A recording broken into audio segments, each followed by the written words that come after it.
Assalamualaikum Sobat Football United. Ringan amatiran ala gua. Situasi dari Bruno Fernandes di Manchester United sedang memasuki periode ketidakpastian ya. Sampai dengan video ini gua bikin belum jelas nih akan seperti apa masa depannya. Tapi bagaimanapun juga ya, tidak ada pemain yang lebih besar daripada klub. Peran dari Bruno Fernandes ini sangat besar. Pasti akan ada efek, pasti akan ada ada imbasnya, kurang lebih seperti itu ya. Dengan misalnya kalau Bruno Fernandes ini pergi, pengganti itu harus dicari, dan ini tidak mudah menurut gua. Bagaimana kontribusi Bruno Fernandes secara konsisten selama 6 musim terakhir, bahkan dengan manajer-manajer yang berbeda-beda, dia tetap menjadi inti permainan dengan konsep yang berbeda-beda. Ini merupakan fakta dan merupakan situasi yang luar biasa. Keadaan bahkan ya, ada yang mengatakan ya Manchester United tanpa Bruno Fernandes tidak kemana-mana. Gue justru melihat tanpa Bruno Fernandes Manchester United bisa jadi lebih buruk selama 6 tahun belakangan ini. Karena apa? Konsistennya Bruno bukan hanya dalam penampilan, tapi juga dalam kontribusi, baik itu berupa gol, assist maupun chances created. Salah satu pemain dengan kreativitas tertinggi, dan itu bukan hanya diakui oleh media, oleh analis, oleh pundit, bahkan sesama pemain. Jadi sangat besar sekali pengaruh Bruno Fernandes terhadap Manchester United. Yang sekali lagi ya, gue justru berpikir tanpa Bruno Fernandes Manchester United bisa jadi lebih buruk dari apa yang mereka dapatkan selama 5 atau 6 tahun belakangan ini. Sekali lagi, kenapa? Karena kontribusi yang luar biasa dari Bruno Fernandes. Dan gue mencoba-coba ya mencari siapa yang bisa menggantikan Bruno Fernandes kalau dia cabut dari Manchester United. Ini ada secara teknis dan juga secara non-teknis. Ada kombinasi yang sebenarnya harus dilihat secara komprehensif. Tidak bisa menurut gue secara ringan amatiran hanya melihat pemain A karena bagus dan bla bla bla. Fakta juga bagaimana Bruno Fernandes ini menjadi pemain senior di Manchester United. Bruno Fernandes bahkan menjadi kapten dari Manchester United, representatif dari klub, baik itu di atas lapangan, di dressing room, maupun juga di luar stadion, di luar sepak bola. Dan faktanya sekali lagi seperti itu, dan ini bukan hal yang mudah untuk dicari gantinya. Dan ketika gua berusaha untuk mencari nama-nama misalnya, terpaksa gua singkirkan. Gua tahu faktor non teknis ini besar juga pengaruhnya melekat di Bruno Fernandes, tapi terpaksa gue singkirkan karena nama-nama lain belum ada jaminan, tidak ada jaminan bahkan memiliki karakter yang sama ketika hadir di Manchester United, katakanlah untuk menggantikan Bruno Fernandes. Gue bermain-main ya, katakanlah seperti itu, mencari kira-kira siapa nama-nama yang mungkin bisa dijadikan pengganti Bruno Fernandes.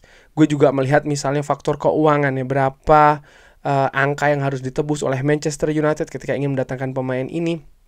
Dan nama-nama ini maksud gue ini juga gue sertakan di analisa secara ringan amatiran. Gue mulai dari kompetisi Liga Inggris dulu ya.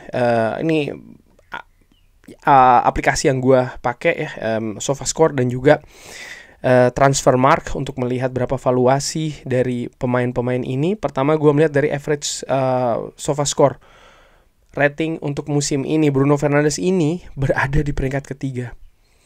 Bayangkan Manchester United berada di peringkat berapa? Peringkat ke-15, papan bawah lah intinya. Tapi raihan dari Bruno Fernandes bisa setinggi ini. Di sisi lain ini menggambarkan kalau tidak ada Bruno Fernandes musim ini di Manchester United, banyak sekali yang mengatakan dia egois, dia bla bla bla. Kenyataannya Manchester United bisa jadi akan jauh lebih buruk, dan jauh lebih buruk di musim ini tuh artinya degradasi. Bruno Fernandes dengan tim yang menurut gua berantakan, gak jelas, keropos, buruk ini, kontribusinya sangat tinggi sekali. Diperlihatkan dari rating dia, ada di peringkat ketiga. Tapi gua justru melihat pengganti ini kan ya, bukan lihat ke Bruno Fernandesnya siapa. Dari nama-nama ini gue tertarik dengan Martin Odegaard, kapten dari Arsenal, masih muda, kreativitas juga oke, punya tipikal gelandang serang, gelandang tengah, salah satu pusat ataupun juga poros permainan dari Arsenal. Assist musim ini dia mencetak 8 assist, masih juga di bawah Bruno Fernandes ya. Bruno 10 assist di Liga Inggris. Yang menurut gue juga cukup menarik nih, nama menarik ya, Odegaard, Martin Odegaard. Tapi apakah Odegaard saja? Gue juga melihat ada nama lain nih, masih dari London Utara, James Maddison. James Maddison musim ini menghasilkan 7 assist bagi Tottenham Hotspur, gelandang kreatif juga. Pernah ada salah satu kalau tidak salah bersama dengan Sky ya, gelandang-gelandang kreatif ini dibandingkan James Maddison, Kevin De Bruyne, lalu Bruno Fernandes serta Martin Odegaard. Bruno Fernandes menempati posisi yang nomor 1 pada saat itu, bahkan pemain-pemain lain ketika ditanyakan juga memilih Bruno Fernandes. Tapi Martin Odegaard menurut gue ini merupakan nama yang menarik. Hanya saja valuasi dia ada di angka 85 juta euro. Dan gue tidak yakin Arsenal akan melepas di angka 85. Dia kapten, dia pemain penting bagi Arsenal.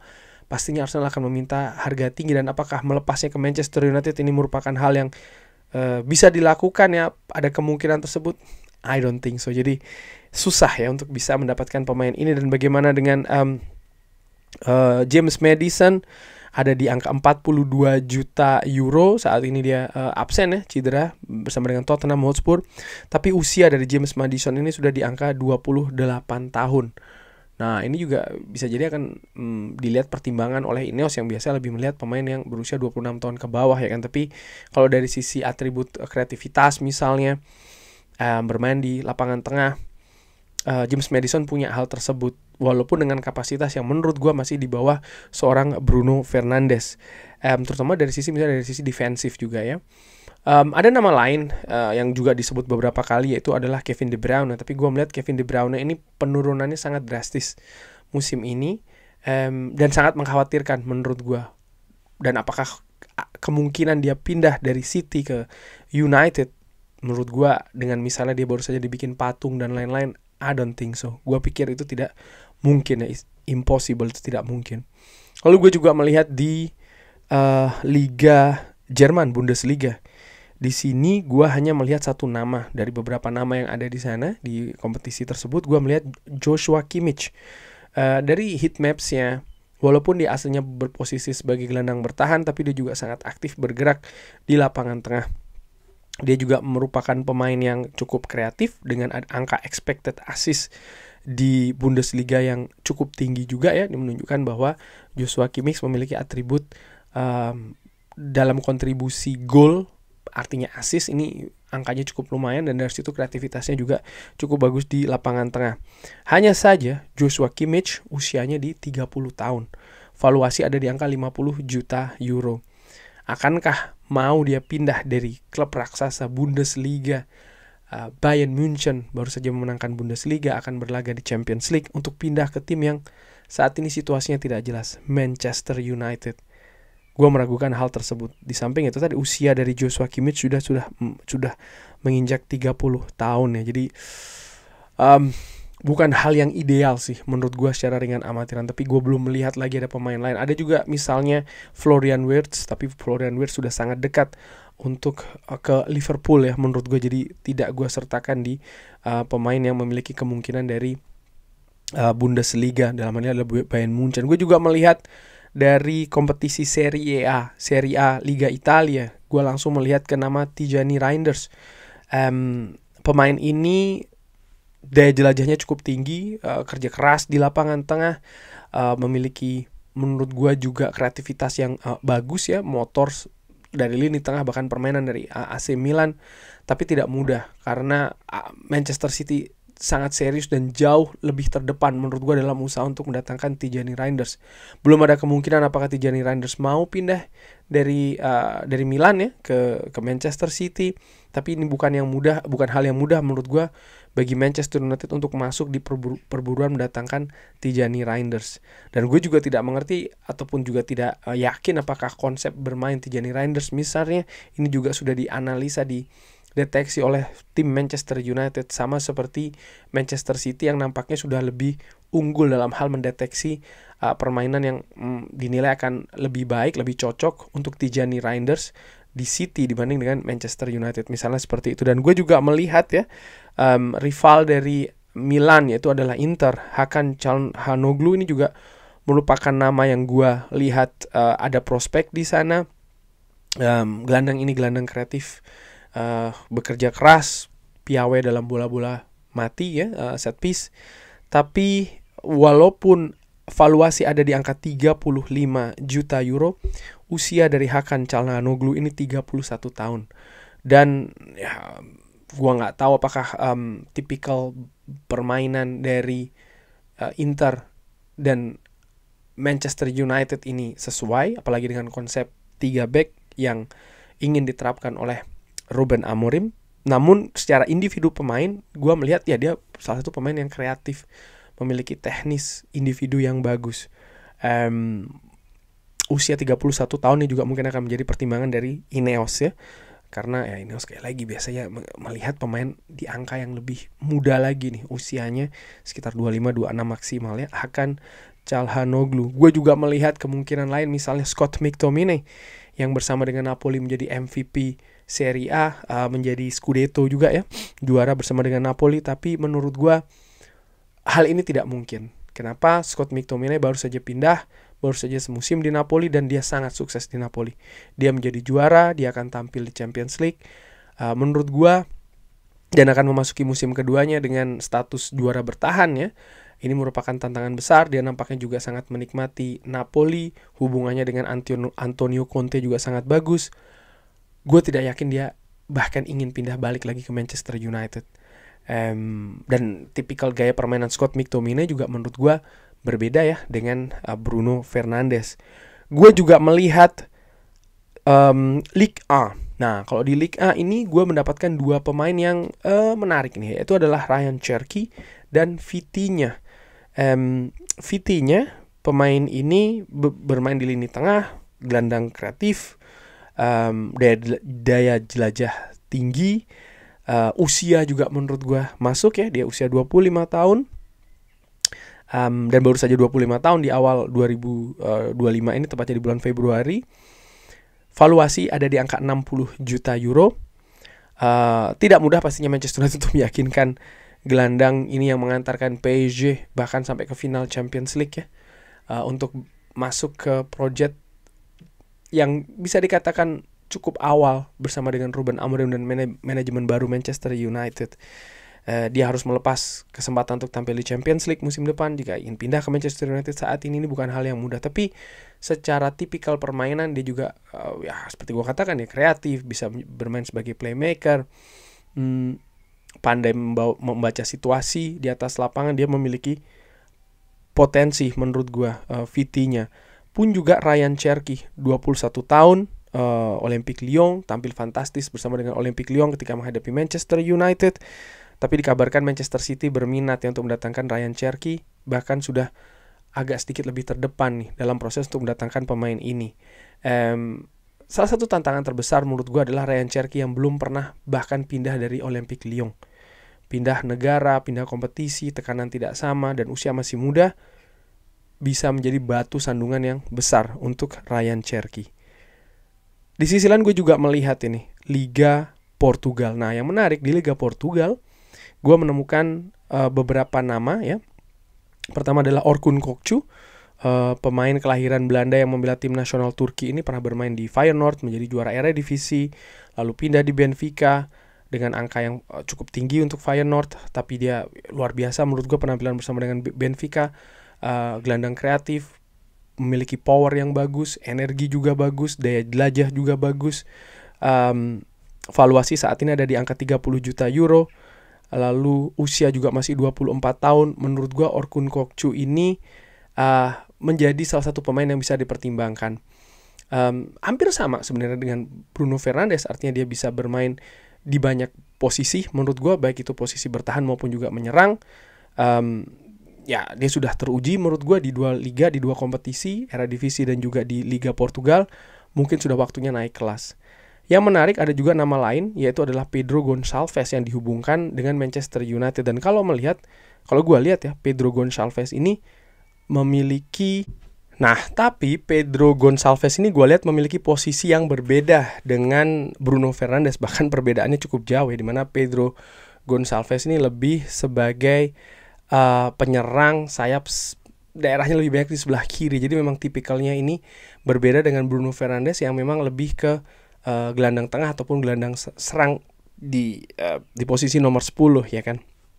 Tapi ya mungkin dia punya karakter yang memang diinginkan oleh Ruben Amorim, gue nggak tahu. Tapi yang gue lihat ya, dari atribut-atributnya memang lumayan berbeda nih antara Pedro Gonçalves dan Bruno Fernandes. Pedro Gonçalves sendiri berusia 26 tahun dengan valuasi ada di angka 30 juta euro. Nah, dari nama-nama yang tadi gue sebutkan, mungkin Sobat Football United ada nama yang lain, nama yang berbeda, nggak masalah, bisa drop di kolom komen beserta dengan alasannya ya. Tapi yang gue lihat justru Orkun Kokcu ini memiliki potensi ya.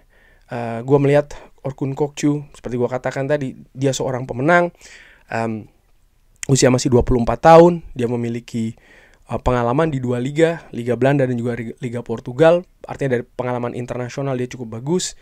Dia pernah bermain di kompetisi tinggi di Eropa, Champions League bersama dengan Feyenoord dan juga bersama dengan Benfica, sempat menjadi juara juga.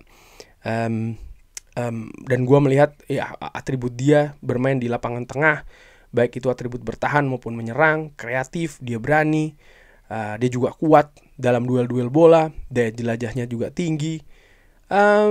Bisa dipertimbangkan. Bahkan dari nama-nama yang gue katakan tadi, gue justru lebih melihat seorang Orkun Kokcu. Walaupun tentu saja ada 2 hal ini ya, yaitu adalah nomor 1, ya dia belum pernah bermain di Liga Inggris, liga yang tekanannya beda, sorotannya berbeda.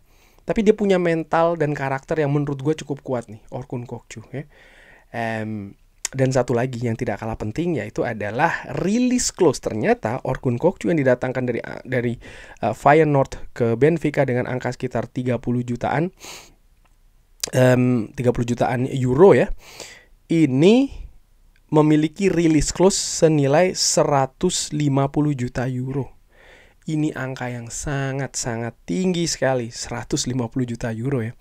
Walaupun ya bisa saja Benfica menurunkan angka tersebut ya, karena kan ya ini juga merupakan sebuah kemungkinan. Tapi bagaimana Benfica mengatur angka 150 juta euro ini juga artinya dia melihat ada potensi besar dari Orkun Kokcu ketika didatangkan di Feyenoord. Dan ada saingan, yaitu adalah Liverpool. Dari beberapa kabar yang gue dapatkan, Arne Slot ini minat untuk bisa bereuni lagi dengan Orkun Kokcu. Artinya apa? Bukan hanya sekedar ada hubungan yang sebelumnya terjadi di Feyenoord ya, karena Arne Slot merupakan mantan pelatih dari Feyenoord dan Orkun Kokcu menjadi kaptennya.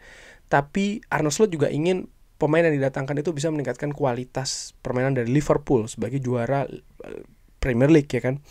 Ingin berbicara lebih tinggi juga di Eropa, dan dia melihat Orkun Kokcu memiliki potensi tersebut. Artinya ya seperti gue katakan, Orkun Kokcu memang pemain yang memiliki memiliki potensi yang sangat besar sekali, bisa menaikkan kualitas tim yang dibelanya dengan kapasitas bermain juga yang menurut gue tinggi. Jadi dari nama-nama itu menurut gue Orkun Kokcu memiliki peluang ya, ataupun gue nilai pemain yang ya gue identifikasi bisa didatangkan untuk menggantikan Bruno Fernandes. Satu lagi, Orkun Kokcu juga dia memiliki pengalaman menjadi kapten. Artinya karakter dia sebagai pemimpin itu bagus.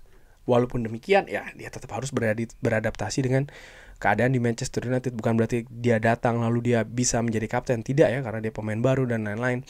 Tapi yang jelas dia memiliki bahan baku sebagai seorang pemimpin. Leadership itu ada gitu, tentu saja dengan gaya yang berbeda. Jadi ya ada banyak faktor, ada banyak atribut menarik ya menurut gue Orkun Kokcu ini. Tapi bagaimana menurut Sobat Football United?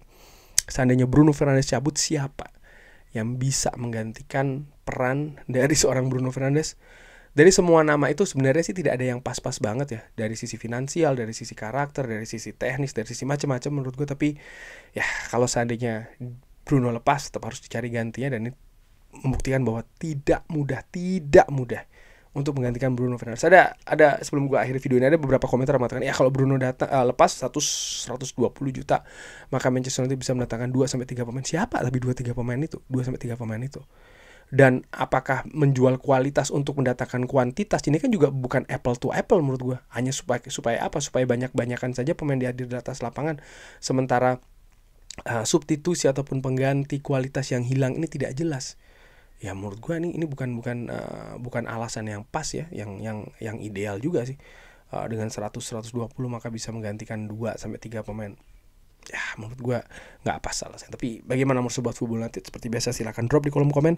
Terima kasih sudah menyaksikan. Jangan lupa like, sholat, dan juga subscribe. Wassalamualaikum warahmatullahi wabarakatuh. Thank you.